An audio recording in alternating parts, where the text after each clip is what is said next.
Dahulu, sejarah pernah menyimpan ruang hening, sebuah wilayah gelap yang menyimpan rahasia begitu dalam hingga menantang rasa ingin tahu setiap pencari kebenaran. 18 tahun yang sirna, bukan sekadar kehilangan catatan, melainkan kekosongan di tengah narasi keilahian. Antara usia 12 hingga 30, kisah hidup Yesus Kristus seolah menguap dari permukaan teks suci. Kitab-kitab kehilangan kata demi kata, sejarah tak lagi bersuara, dan jejaknya seakan dipadamkan, dihapus, diubah, atau disembunyikan dari pandangan terbuka. Mengapa bisa demikian?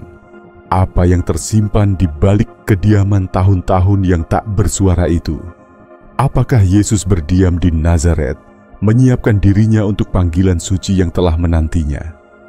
Atau justru, ia berkelana jauh, meretas batas dunia, menempuh jalan-jalan penuh keajaiban, hingga akhirnya kembali sebagai sosok yang mengubah wajah dunia? Ada riak-riak samar, desas-desus mengenai kuil tersembunyi, negeri-negeri asing, dan pelajaran rahasia yang tak dimengerti khalayak ramai. Ada yang mengisahkan keberangkatannya ke tanah Mesir, di mana rahasia para Firaun dan kearifan hermetik diwariskan dalam lorong-lorong sunyi. Sebagian lagi berkata, ia menuju India dan Tibet, tempat kitab-kitab timur menuturkan kehadiran guru besar dari barat, makhluk yang menggenggam kesadaran surgawi.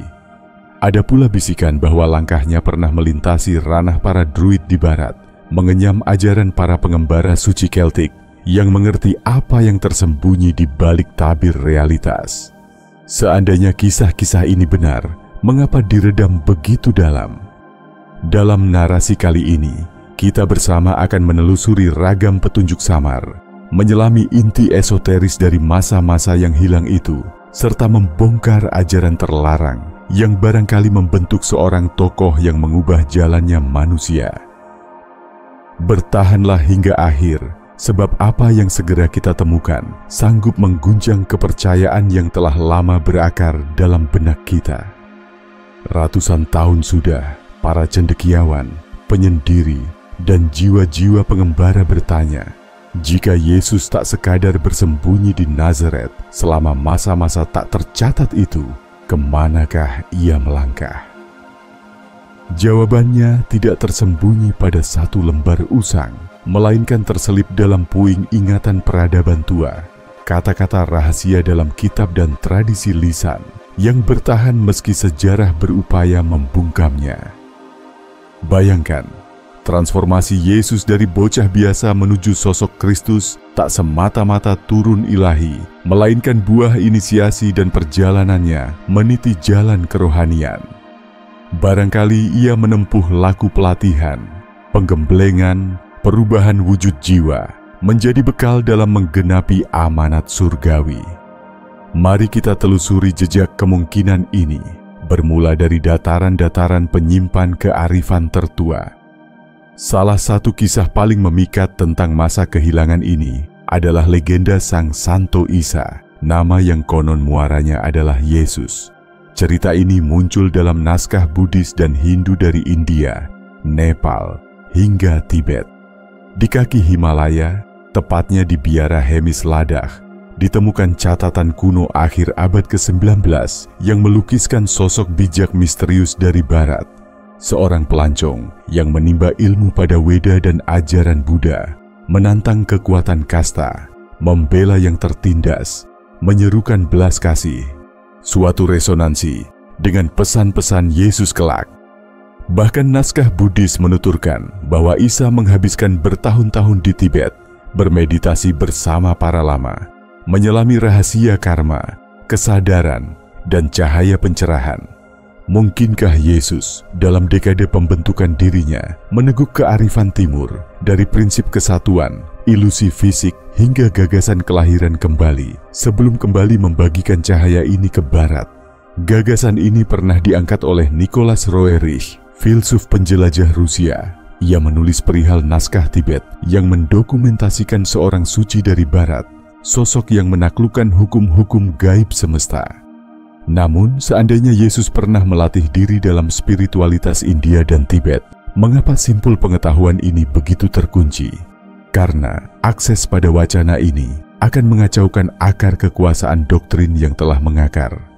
Jika Yesus tumbuh dan belajar layaknya para pencerah terdahulu, maka hak eksklusif lembaga agama atas ajarannya pun runtuh. Anggapan bahwa Yesus duduk bersama para pertapa India yang membabarkan karma, reinkarnasi, dan kesatuan segala tradisi, menggugat doktrin lama tentang satu-satunya jalan keselamatan. Namun, India dan Tibet hanya satu bab dari perjalanan besar ini. Ada pula kisah lain, tak kalah kuatnya, yang meyakini Yesus mengisi tahun-tahun sunyinya di Mesir, di jantung sekolah misteri kuno, di mana ilmu suci berpindah tangan dari Atlantis ke para Firaun. Petunjuk soal ini tak mustahil ditemukan dalam Injil Matius, yang menulis mengenai Yesus kecil berlindung ke Mesir, menghindari murka Herodes. Jika keluarganya mencari suaka di negeri itu, mungkinkah Yesus sempat kembali menuntut ilmu di balik dinding berlapis misteri kuil Mesir? Sekolah misteri bukan sembarang tempat, hanya para murid terpilih yang diizinkan mempelajari rahasia kebangkitan jiwa, perjalanan menuju ilahi, dan transformasi sejati.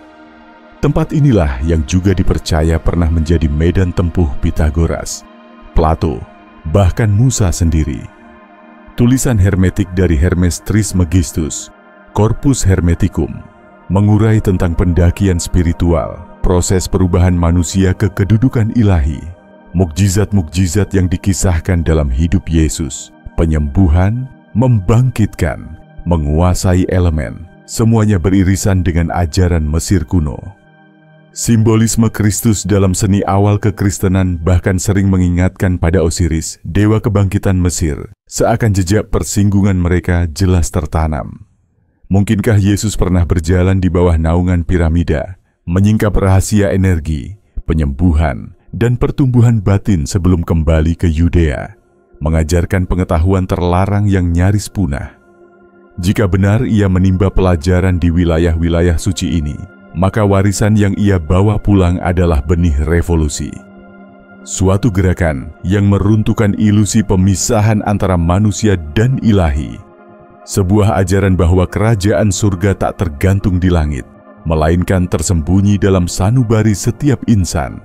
Tapi, perubahan radikal ini pasti menakutkan bagi mereka yang ingin mempertahankan tatanan lama. Sebab ketika tiap manusia diingatkan akan potensi ilahinya sendiri, tak lagi diperlukan menara kontrol, ritual kosong, dan hierarki spiritual eksternal. Demikianlah misteri masa-masa Yesus yang hilang terkubur. Jejak mereka dibersihkan dari kitab, dikaburkan dari mata pencari. Namun bayangkan jika rahasia-rahasia itu masih dapat diraih, bahwa petunjuk menuju transformasi Kristus dapat kembali dibangkitkan. Pada bagian berikut, kita akan menelisik ujung perjalanan ini, tanah-tanah penuh simbol dan sisa pesan yang mungkin menjadi kunci perubahan segalanya. Jika Yesus benar-benar berkeliling meresapi bijaksana India, Tibet, Mesir, lantas apakah masih ada ujian pamungkas, misteri terakhir untuk melewati gerbang ilahinya?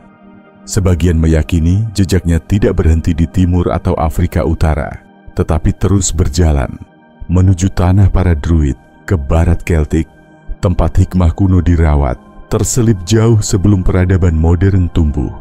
Sebuah gagasan seringkali terabaikan.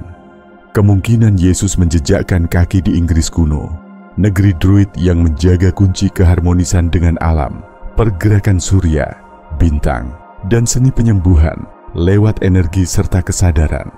Mereka menanamkan pengajaran bahwa jiwa dapat menyeberang batas fana, meniti pencerahan lewat ritus tersembunyi. Kearifan druid, sebagaimana ajaran hermetik dan timur, berbunyi selaras dengan pesan-pesan utama Yesus. Ada kisah menyebutkan Yesus diantar menuju Britania oleh Yusuf dari Arimatea, saudagar dermawan yang memiliki ikatan erat dengan para druid. Legenda mengisahkan kunjungannya ke Glastonbury, wilayah mistik yang dikenal sebagai Avalon, tempat lingkaran batu berdiri, dan kuil purba menjaga rahasia yang lebih tua dari piramida Mesir. Mengapa persinggahan ini krusial?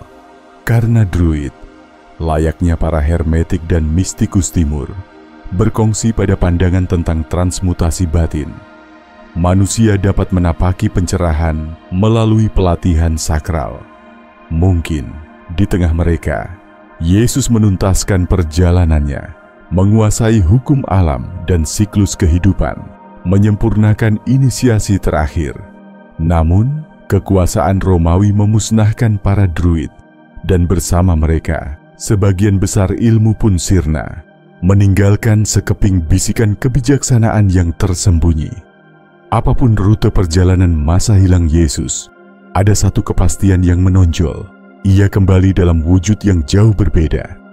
Sosok yang bangkit dari sunyi 18 tahun itu bukan sekadar Yesus putra Nazaret, melainkan seorang guru, seseorang yang telah menembus batas mimpi-mimpi dunia dan menyelami kebenaran universal. Saat ia mulai membuka suara, pesannya tampil sangat melawan konvensi.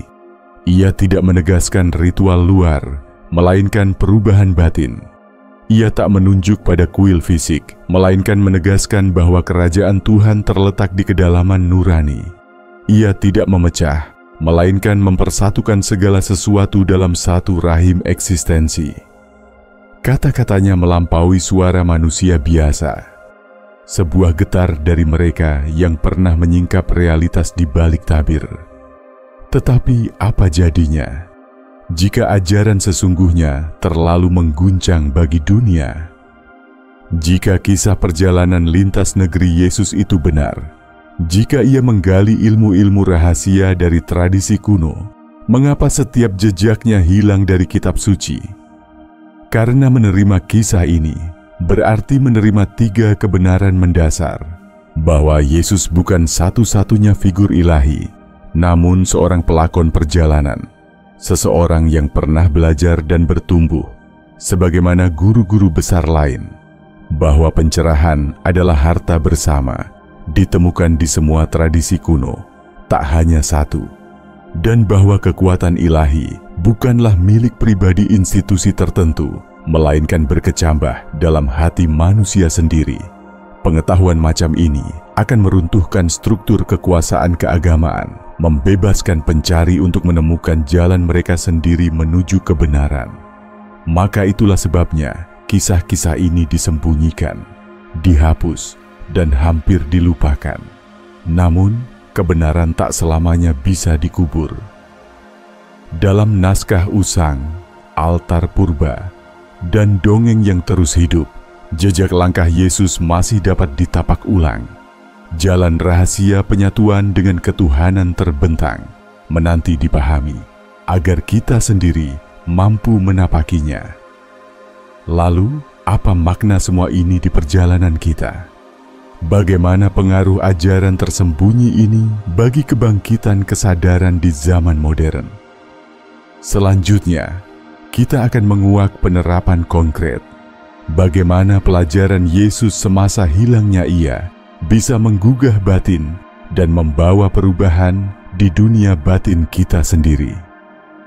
Jika masa-masa kosong dalam kisah Yesus adalah masa transformasi batin mendalam, maka kisahnya adalah cetak biru untuk evolusi kita sendiri.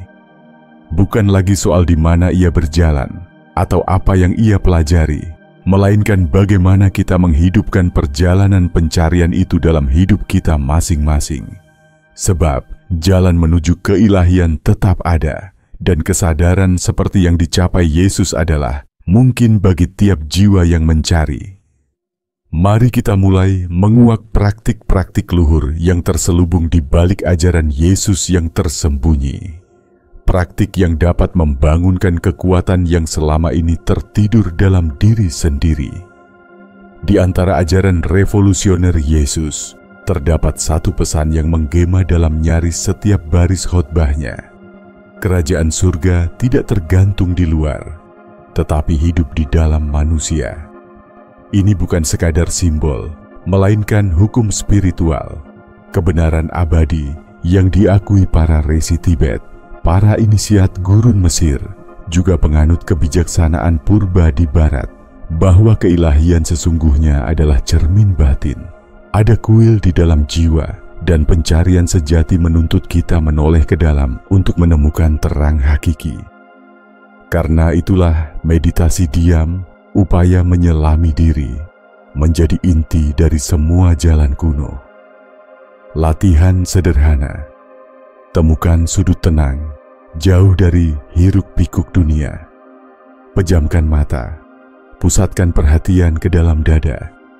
Jangan bertanya lewat kata, tetapi dengan kesadaran. Siapakah diriku melampaui semua nama dan topeng? Saksikan ruang hening yang muncul, itulah pintu menuju Sang Ilahi dalam dirimu. Pikiran akan berontak, suara ego mencoba mengacau. Namun ketekunan membuka peluang hadirnya bisikan lembut dari diri tertinggimu. Suara yang sama yang membimbing pencari-pencari agung di sepanjang sejarah. Jika Yesus pernah menggali ilmu di Timur dan Mesir, maka ia tak asing pada ajaran para guru tua tentang napas. Napas adalah jembatan antara jasad dan roh, kanal yang menghubungkan dunia kasar dan dunia halus. Kata ruach dalam bahasa Ibrani dan pneuma dalam Yunani, atau spiritus dalam Latin, menunjuk bukan hanya pada napas, melainkan pada roh itu sendiri. Dengan kesadaran penuh, mengatur napas menjadi ritual pembuka gerbang spiritual. Sebuah latihan praktik. Duduklah tegak, tutup mata. Tarik napas dari hidung perlahan selama 4 hitungan. Visualisasikan nafas Tuhan mengalir masuk. Tahan selama 4 hitungan. Bayangkan energi itu menyebar luas di dalam tubuhmu. Buang napas perlahan-lahan lewat mulut selama 6 hitungan. Keluarkan semua beban, segala pikiran, segala penat. Lakukan 10 putaran. Perlahan, kebiasaan ini akan memperluas kesadaran, membersihkan pusaran emosi, dan membangunkan potensi laten dalam dirimu. Rahasia terdalam dari sekolah-sekolah misteri di Tibet, Mesir, dan Barat adalah pemahaman tentang kata. Ucapan adalah gelombang energi, vibrasi yang membentuk realitas. Karena inilah kata-kata Yesus membawa daya sembuh, mampu memerintah, membangunkan kesadaran. Itulah juga sebabnya para inisiat kuno merapal mantra, mengulang nama-nama suci, atau melafalkan afirmasi, menyelaraskan dirinya dengan dimensi surgawi. Ucapkan dengan sepenuh hati, aku harmoni dengan sumber ilahi. Aku menerima kebijaksanaan dan kebenaran sejati. Aku pembangun hidupku sendiri. Rasakan getaran kalimat itu menyatu dalam ragamu, seolah semua telah menjadi nyata. Ulangi setiap hari, dan biarkan afirmasi kecil ini membentuk dunia batinmu. Setiap guru hakiki, baik Buddha, Yesus, para pelaku spiritual kuno, memahami satu hukum universal. Menuju cahaya bukan berjalan sendirian, melainkan lewat pengabdian tanpa pamrih. Yesus tidak menyimpan pengetahuan demi dirinya sendiri. Ia mempersembahkan segalanya bagi mereka yang tersesat, jatuh, atau menanti bimbingan. Inilah sihir tertinggi jiwa, transformasi melalui pelayanan. Tinggi hati lahir dari merendahkan diri. Kenaikan terjadi saat kita mengulurkan tangan. Praktik sederhana. Tanyakan pada ragamu, siapa yang dapat aku ringankan harinya sekarang? Lakukan satu tindakan tulus, apapun bentuknya, tanpa mengharapkan kembali. Rasakan perubahan di dalam batinmu. Semakin besar cinta yang lahir dari kesadaran ilahi, semakin dalam pula pengalaman yang kamu raih. Tahun-tahun yang terhapus dari kisah Yesus bukan sekadar kekosongan sejarah, tapi juga undangan bagi setiap manusia menapaki jalan pencarian, perenungan, dan perubahan diri. Pesan tersembunyi itu sederhana namun abadi. Evolusi spiritual digapai lewat penemuan diri sejati. Warisan kuno tetap hidup. Transformasi penguasa hidup bukan datang dari luar, melainkan dicapai melalui penguasaan diri. Kini, tinggallah pertanyaan utama. Siapkah kamu mengawali perjalanan perubahan pribadi? Sebab jalan inisiasi yang pernah ditempuh Yesus hingga kini tersedia, dan siapapun yang bersedia menapakinya akan menemukan seperti yang pernah ia singkap, bahwa Sang Ilahi selalu hidup dalam lubuk hati, menunggu untuk diingat kembali. Dalam perjalanan berabad-abad, kisah tahun-tahun Yesus yang hilang tetap menjadi teka-teki abadi. Seakan satu kesenyapan dalam sejarah melahirkan perdebatan dan spekulasi yang tak kunjung padam. Namun barangkali keheningan itu disengaja. Mungkin bagian yang hilang dari kisahnya bukan untuk diceritakan, melainkan untuk dijalani. Jalan inisiasi, sebuah lorong perubahan, di mana seorang pencari berubah menjadi penguasa batin. Tengoklah, dalam serpihan petunjuk yang tersisa, perjalanan Yesus bukanlah ulangan tradisi, namun upaya menembus batas, menyalakan api penemuan diri, memetik kebenaran universal dan transformasi batin. Dari biara-biara di timur, ke ruang sakral Mesir, ke pengetahuan esoterik para druid. Ia bukan pengikut, melainkan sang pemula, menjadi terang sendiri, membuka potensi dalam dirinya. Namun disinilah letak rahasia terbesar. Jalannya tidak berakhir pada dirinya saja. Segala pelajaran, segala capaian, seluruh ajaran yang ia tinggalkan bukan untuk dipuja, tapi untuk dihayati, diterapkan, dan dialami. Bukan dalam bentuk ibadah luaran, melainkan perjalanan batiniah sejati. Jika Yesus menghabiskan masa sunyi itu demi pengenalan diri ilahi, maka artinya terang jelas. Pertumbuhan spiritual bukan sesuatu yang diwariskan percuma, melainkan sesuatu yang dicapai lewat laku dan pencarian. Pencerahan tidak eksklusif. Ia hadir bagi siapapun yang setia berjalan dalam keraguan, menembus batas, dan tak lelah menuntut kebenaran yang sebetulnya tidak pernah lenyap, hanya tersembunyi sejenak oleh kelalaian dunia. Sebab kerajaan surga bukan terletak di batu, naskah, atau hukum manusia. Tempatnya ada jauh di dalam diri sendiri, dan telah menantimu sejak awal. Jika perjalanan ini membangunkan sesuatu dalam hatimu, jika ide-ide ini menyulut percikan kebangkitan, jangan ragu untuk menyuarakan pemikiranmu. Bagikan dalam komentar. Apakah engkau meyakini Yesus pernah mengunjungi India, Mesir, atau tanah lain? Menurutmu, kebijaksanaan terdalam apa yang mungkin ditemukannya di tahun-tahun petualangan itu? Dan jika engkau haus akan lebih banyak pengetahuan rahasia, warisan kuno, dan kebijaksanaan yang pernah tersembunyi, bergabunglah, sebab perjalanan kita baru saja dimulai. Jalan menuju yang tak terjamah, tak pernah benar-benar usai. Bagi para penjelajah sejati, kebenaran yang tersembunyi akan selalu mencari jalan untuk muncul kembali.